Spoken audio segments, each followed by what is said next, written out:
Hey, Garage Gym athletes, before we get to the show, I wanted to check to see if you knew that we are on YouTube. We've been on the platform for a while, but only more recently started to get serious about some video content.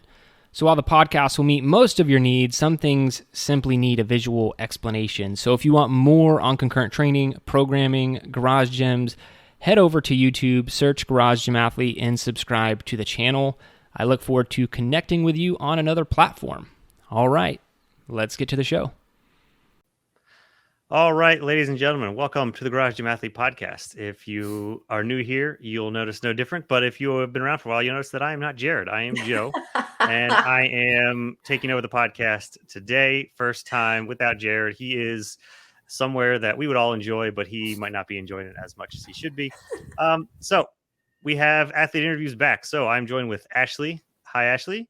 Guten Tag. And we have this week Mark Bishop, who has been around for a long time. You haven't been on the podcast, have you yet?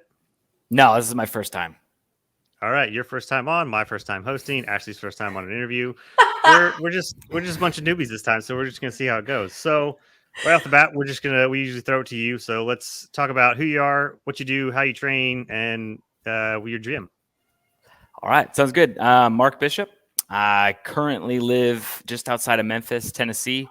We moved here from New Jersey last summer. I was active duty Air Force for 12 and a half years, flew C5s and KC-10s for the Air Force. But now I fly for FedEx, and we're based in Memphis, so that's why we moved to this area. So nice, close commute, more family time. But yeah, I fly the A300 for FedEx and been doing that for about a year now. So it's been a pretty awesome transition. Definitely a change of pace and lifestyle, but all for the positive. So it's been good. I train in my garage. This is Garage Gym 3.0. I started with a basement gym in New Jersey, and then gradually moved up to the garage there. And then when we moved to Tennessee last summer, we were in an apartment for 5 months, I think. And while this house was getting built, and all I had was a kettlebell and a pull-up bar. And so it was rough, but I switched to the Hard to Kill track for that. Cause that was right when y'all released the kettlebell version and the sandbag version of that. So I thought I'd give it a try, and it worked all right. So, but happy to be in this nice space here. It's a much nicer to have all my equipment and stuff back. So I'm sure you know how that goes, Joe. Yeah. So if anybody loses anything in FedEx, just go ahead and tag Mark and ask him where it's at and see if he can do a flyby. Maybe there's some gym equipment that you come across that, it could be a package lost that you can just, this one's too damaged to send back to someone. Yeah, I think I'll just send it to so-and-so. Said they needed a kettlebell or whatever. Yeah. So tell me about your garage setup. Like, what all the equipment do you have? What have you grown into? And like just building it, the phase you went from because you went from apartment to now a garage. So like the thought of like, okay, what are you going to get first, and then what you actually ended up with, and how you assembled your garage gym journey. Cool. So first I started with just a barbell and plates in like 2019. I just gotten back from a deployment in Kabul, and I had been lifting in the prison gym there a lot, and then came home and wanted to get a barbell for my own home. And I got it on Facebook Marketplace, a barbell and like 360 pounds of plates for like $100. It was a steal because this was pre-COVID. And then I added a couple kettlebells to that, and I found some really chintzy 1980s rack on the side of the road in my neighborhood. It was a bench that had the little stands built into it. I never benched on it, but I use it as a squat stand, and I'd load it up with like 225, and it would just kind of like wobble and sway. So it was very sketchy. Did it have the leg curls and the hamstring curl at the end? Because I've seen those. They were just like everything included. No, it didn't. I wish it did. That would have been kind of cool. But no, I got the job done for a little while. And then, but I didn't have a pull-up bar or anything. So my neighbors and I in New Jersey, we lived in a cul-de-sac. They call them courts there. We had 3 big oak trees that were about 6 feet apart. We put up iron pipes in between the three. And so there was 3 pull-up bars. So we called it the Circle of Pain. And that would be the where we would meet every Saturday morning for workouts, because they started joining me for Meet Yourself Saturday and whatnot, which was awesome.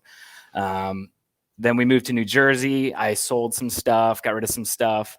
And then a lot of stuff went into storage while we were in the apartment. It was just a kettlebell and a pull-up bar there. We moved into this house. I gave my neighbor here the old pull-up bar and got a new rack. I can show you what I got. Just Frey Fitness. They're based in Memphis. So there we go.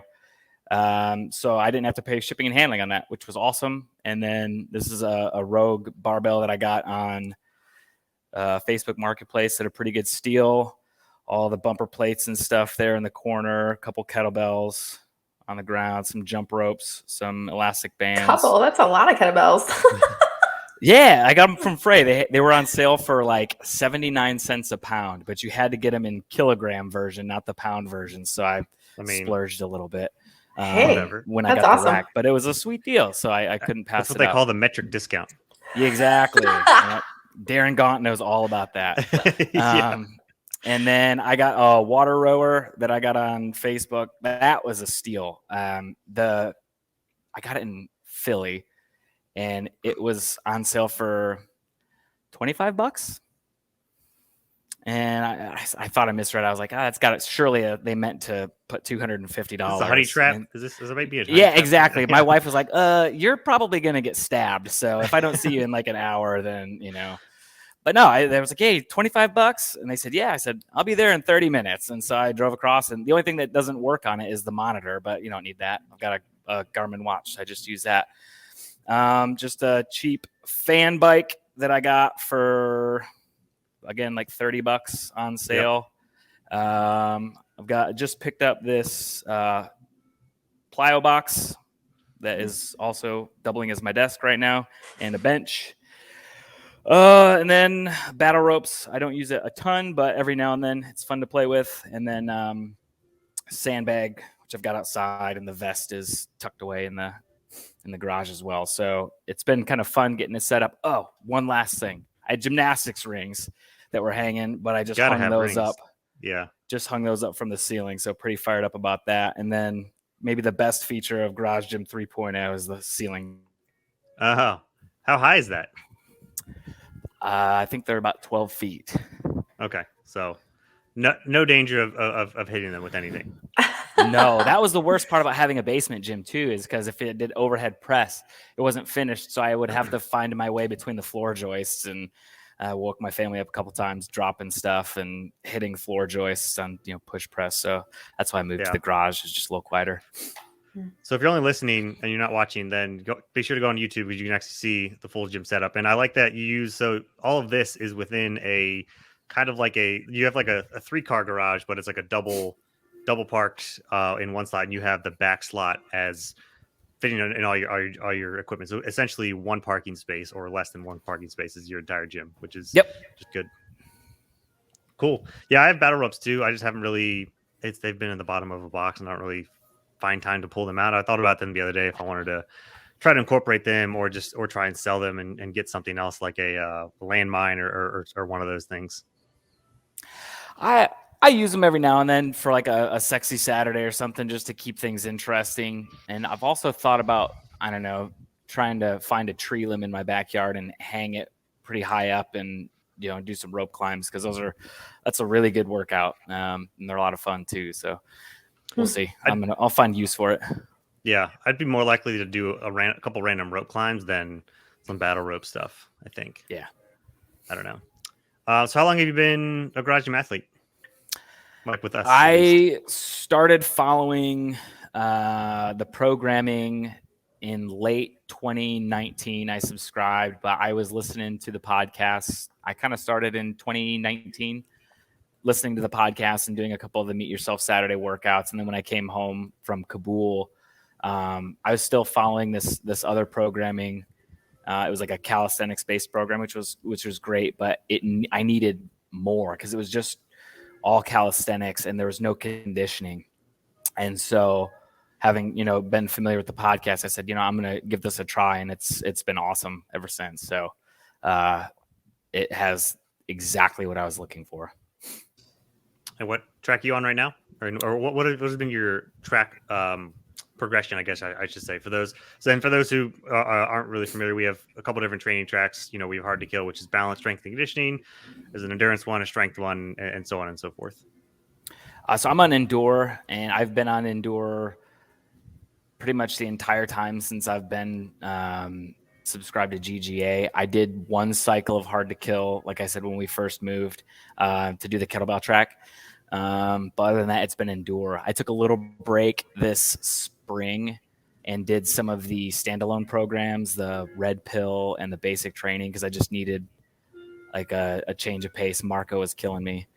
And as he does. As he does. So I just needed a reset. And it was fun, and it was just kind of a different change of pace.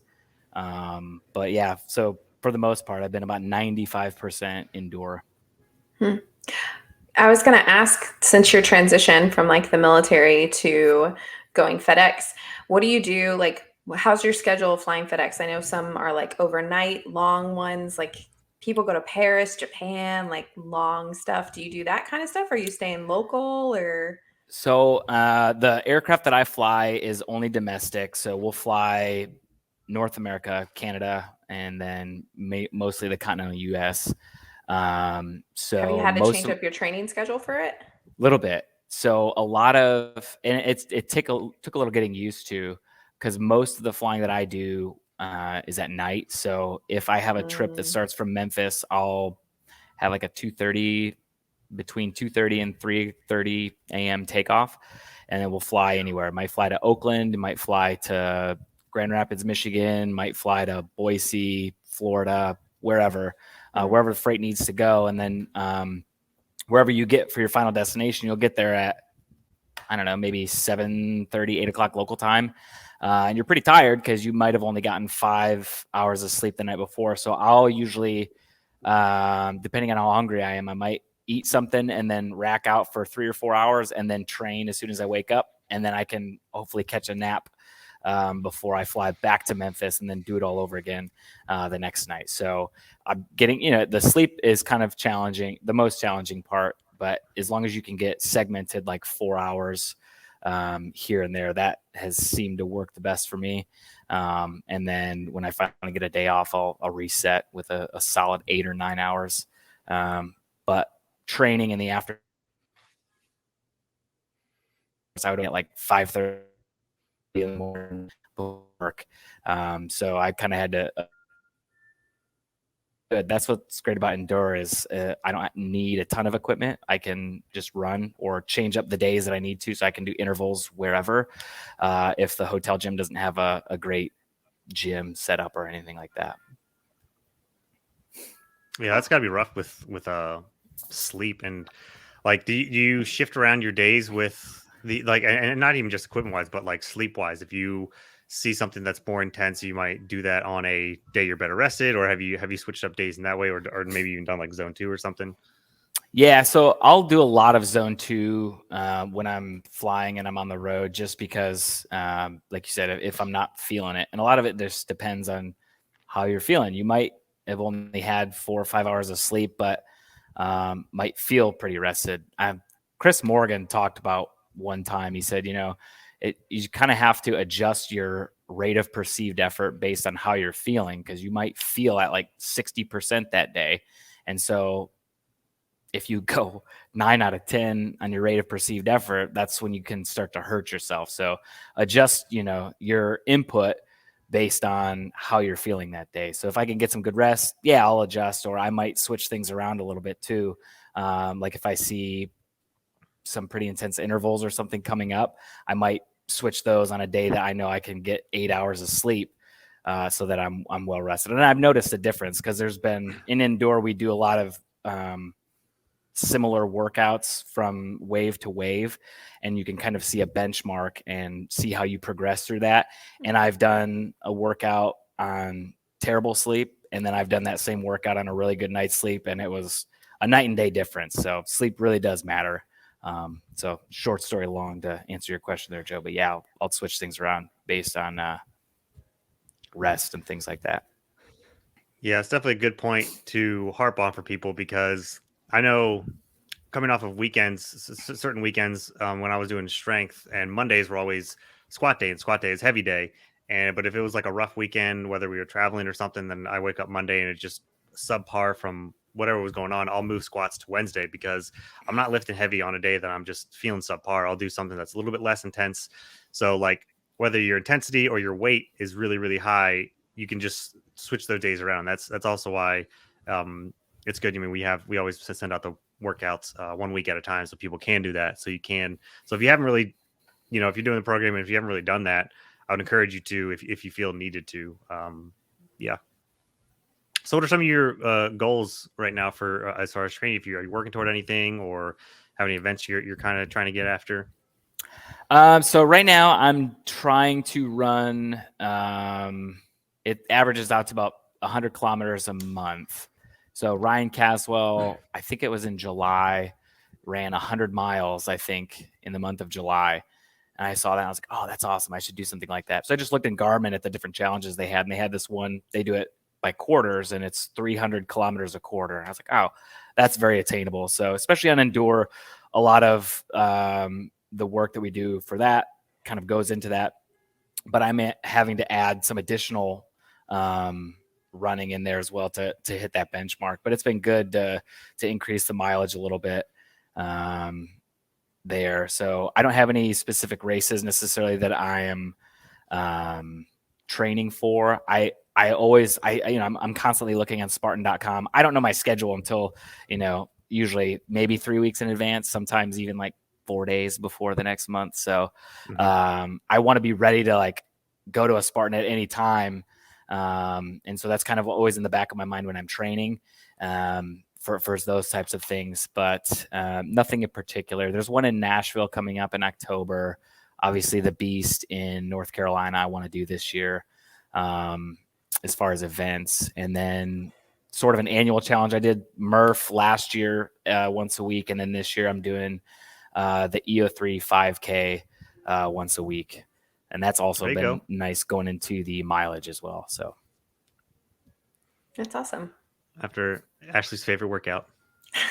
It's so awesome. Like you don't need any equipment. You can do it where I've done it in Boise, Philly, Canada, here, obviously. I've done it like all over a bunch of different states. It's been kind of fun, like keeping track of where I've done them. Have you done or seen the GGA 5K that Jerred made up earlier this year? Yeah, I've done it, I think 3 times now. So wow. I did it. That's more than any of us can say. I did it the weekend after you guys talked about it on the podcast. I was like, I think it was right around week 14 of the EO3 5K thing that I've been doing. So I was like, you know what? I'm going to give that a try because it's more than the EO3 5K. A little bit different, but I was like, same stimulus, perhaps a little bit more. So I gave it a try, and I was like, oh, wow, that was awful. And then Jerred had suggested doing it vested in that podcast. I was like, I'll try that. And so I did it like maybe a month later vested, and it's terrible. And then I just did it last week for number 34 because I was kind of getting bored with as much as I love the EO3 5K, I was getting a little bit bored. So I'll do something every week just to kind of change things up. So I was like, you know what? I got like 9 hours of sleep. It was a good night. And so I was like, I'm going to do the GGA 5K and push it. And like, as much as I love zone 2 and training like that, and, building that aerobic base, every now and then it's kind of fun to open up the throttle and see what you got. So I went for it and it was good. And then I tagged Dominic Decker because he's done it a few times too. And he blew my time away. That sucker. That dude can run. So to say how much I've done that workout, I don't even know what the workout is. I forgot. So what is it again? So you run a mile or like 1.03 miles, and then it's 6 rounds of 5 pull-ups, 10 push-ups, 15 sit-ups, and then 20 squats. So 6 rounds of that, and you do that cycle 3 times through. So you end up running a 5K and All of the calisthenics are there. It's really the sit-ups that get you in that one. It sucks. You can't go super fast with sit-ups, unfortunately. It's the same with the EO3 5K. Like you do them as fast as you can, and that's it. Like you're kind of set. Yeah, but it's only 10 for some reason, like 15, and then the multiple. The extra 5. That extra 5 is just enough to tip it over the edge and really make it suck. Yeah, nice. I'll definitely need to try that one at some point. Just because, we like doing it. We've done it. We've used that a couple of times on workouts. We did it one time on a cruise, like when we were cruising. Just because it's super easy to do. You can just do it on a treadmill, and I would do it on a treadmill, and then like I clogged up we were clogging up the walk space because there's not a lot doing push-ups and stuff.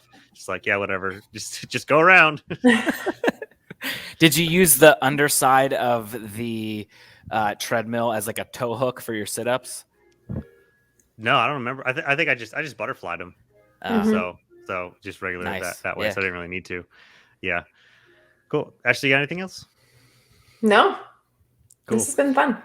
All right, so let's get into the classic question. So what's the hardest workout you ever done? I've got a few. So when I was in high school, I was a swimmer and did water polo and tennis and stuff in high school, but we had this workout in swimming that was terrible. We called it lactades. And it was all swimming workouts for me are terrible. I'm just gonna say that right now. They suck. But these ones in particular were bad, and you kind of might know what was coming based on what warm up you would do in the pool, and you're just kind of looking around waiting for the coach to write something on the whiteboard. But lactates were whatever event you did. So if you were a freestyle sprinter or butterfly or something like that, you were swimming that stroke, but it was an all out sprint. For 50 yards or maybe 100 yards, and you would do 12 sets of those, but it was an all-out sprint like a race. But then you wouldn't cool down afterwards. You just get out of the pool and you'd sit for like 9 minutes, and then you'd get back in and do it again. And so you're building up all this lactic acid in your muscles and having to fight against that burning for 11 more sets after that is just awful. So it generally resulted in some puking and stuff like that. So that was pretty terrible. And then most recently, conditioned me to the grave. Oh man, like going to try to finish and break in an hour was horrible because I don't have them on my air bike and my rower. How would you even know when you're done? Well, both of the monitors are broken, so I was just going off of calories burned on my watch. So it's probably close, but I don't know. I feel like if I had a Concept 2, it might have gone a little bit faster, a legit rower. But it was terrible. I finished like 57 minutes, but I laid on the ground for a good 10 minutes after that. I still need to actually, now that I have all pieces of equipment, I need to actually do that. And I've been wanting to. I don't have an excuse of why I haven't. But I will say your coach definitely knew how to train pain and to do energy systems training, because that is like true pain zone training. Do it high intensity hurt, but plenty of rest so that you can put that effort through again. Yeah, and it worked too. I mean, not only was it the physical aspect of things, and I didn't realize this at the time, but very much a mental exercise too, because it just hurts, but you just keep going. And so when you feel that pain in a race, it's like, I've been here before. I know what to expect. Yeah. Nice. In your opinion, what's the best activity for building mental toughness? All right. So I've got two answers for this one too. So the first one is training in silkies. Because is that mental toughness for you or your training partner? Yeah. It's more mental training for the neighborhood probably. But no, it's just, especially if you I know there's a bunch of us who wear them frequently, but if that's something that you don't normally do, you're like, just stepping out of your comfort zone. But no, in reality, I think training in the elements is one of the best ways to build mental toughness. So right here, it's not too hot today. It's 82 in the garage gym. It's probably like 85 or 90 outside, but it's humid. And then it'll get cold this winter. But just not using any excuses to change things up. Like if it's raining or something like that, or if it's cold, like suck it up, maybe go to Old Navy and buy some sweatpants and some gloves, and train out in the elements. Like one time I was in Winnipeg in January. It's cold. It was like -30, but it was sunny and it was a beautiful day outside. It was sunny, but I was like, you know what? I'm going to go outside and train. I did the EO3 5K. Yeah, so I just threw my boots on and I had balaclava and mittens and did it outside. It was fun, and like it was hard and it was really slow, but I don't know. I feel like I was better for it. That's rough. Cool, man. Yeah. Ashley is not on Team Silkies at all. No. Why? We don't have time to go into it. Too much man thigh. I don't know. Too much man. Period. There's never enough man thigh. All right. If you can only have one piece of equipment to train with for the rest of your life, what would it be? Probably a good pair of running shoes. I thought about this a little bit. I can't really say that I would, as much as I missed having my barbell and a lot of my equipment, and it's nice to have it now from when we moved last summer. I had a good pair of shoes and I ran a lot, and, I had a kettlebell and a vest and stuff like that too. But, at the end of the day, all you need to do is have a decent pair of footwear on your feet. You can go anywhere. You can go to the woods and grab a heavy rock and throw that over your shoulder a few times, or find a log that's fallen down and squat that. I don't know, if you were in a pinch, or find a tree branch that you could do pull-ups from. And all you need is a pair of shoes. So I would say a decent pair of running shoes. I don't know how FedEx is regulated, how their space is regulated, but like, since you're driving a cargo plane or flying a cargo plane, and you're not really, space is a little bit different. Could you just like take a kettlebell with you? Yeah, I probably could. There's a list of prohibited items that you can fly with and things like that. And then there's certain compartments that you need to keep those in. So if you wanted to fly with golf clubs or a fishing rod or skis, some people in the wintertime will fly with skis. You can fly with those. They just have to go into a compartment that's not accessible in flight. That way, every now and then there's, even at FedEx, there's bad people that work there sometimes, and they could kettlebell swings. come sneak up behind you and do some bad things. I don't know about a kettlebell. I probably could fly with a kettlebell, but well, I hadn't thought about it. Most of the hotel gyms have at least a set of dumbbells, or something that I have used. So I haven't gotten into that pinch yet. Well, get some golf clubs and you fly out to this part of California. We'll go play. Deal. All right. Last question. What's your best advice for garage gym athletes? Sorry, I have multiple answers for all of these. My first one would be to kind of to find a tribe, especially in like looking at this through a fitness lens. So for some of us, that might be the Garage Gym Athlete Facebook group. There's a lot of people in there with random problems, or you can drop a message in there and people can relate. It's a great way to interact with the community, to build some camaraderie. When I was in New Jersey, I had my Circle of Pain homies that I would work out with every Saturday. It was awesome. It started out I did the Iron Mile. I think it was in May, maybe. And I just texted my neighbor the night before. I was like, hey, man, do you want to do this workout with me? It's going to suck. And he said, yeah, I'll do it. And I said, do you have all you need is something metal, like a barbell that you can put across your back. He had, at the time, some shoulder mobility issues, and I don't know if he had a barbell yet. But it's so funny. He grabbed a car jack and tied kettlebells to it, and then made some rope handles and had that across his back and did the Iron Mile with me like that. It was hilarious. But no, it was cool. And then some of our other neighbors saw us doing it. They're like, what the hell are these guys doing? But then they texted me and they say, hey, what are you doing? And I said, oh, it's this. And they're like, I want in. And so then the next weekend we did heavy load long distance. And there was like 7 of us. We went from 2 to 7. And then, more and more guys would keep coming. And then we did Murph for Memorial Day. And that's when I was like, oh, crap, we're going to have like 12 people. We need more space. And so that's when we put the pull-up bars in on the trees, and it just kind of grew.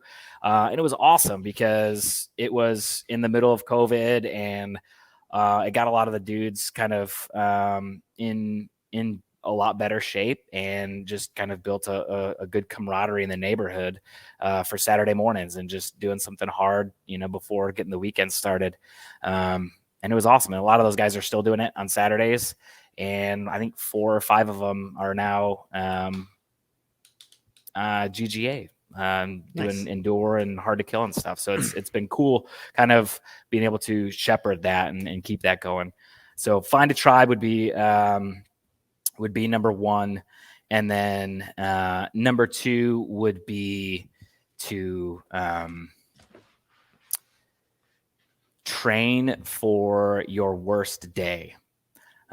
So I kind of got this idea from, I was working for the 4-star in Afghanistan when I was in Kabul in 2019.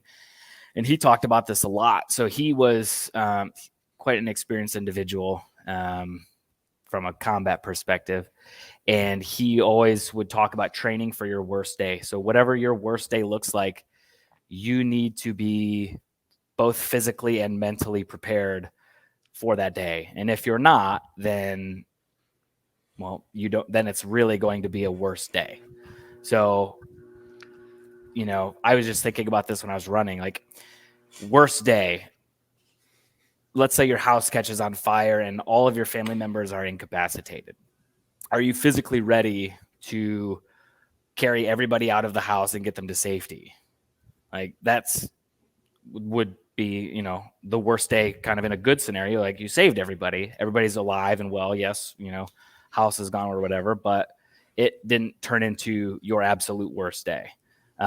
So not only being physically prepared for that, but also mentally prepared for that. And just thinking about, am I ready to do X, Y, and Z, and setting that as the standard of training. So always being prepared for your worst day, both physically and mentally, and having that be the standard for why you train and how you train, and using that as also a mental kind of a benchmark as far as pushing things. If you're working through an injury or something like that, you don't want to push it too hard to where you're further injured and now you can't be prepared for your worst day. Things like that. I don't know. I kind of rambled on a little bit, but that would be my best advice is just train that, have your benchmark be your why, and training for the worst day. So you're prepared for that. So it doesn't become a worse day. Yeah, it's definitely a great one. I mean, we had an athlete years ago that we interviewed.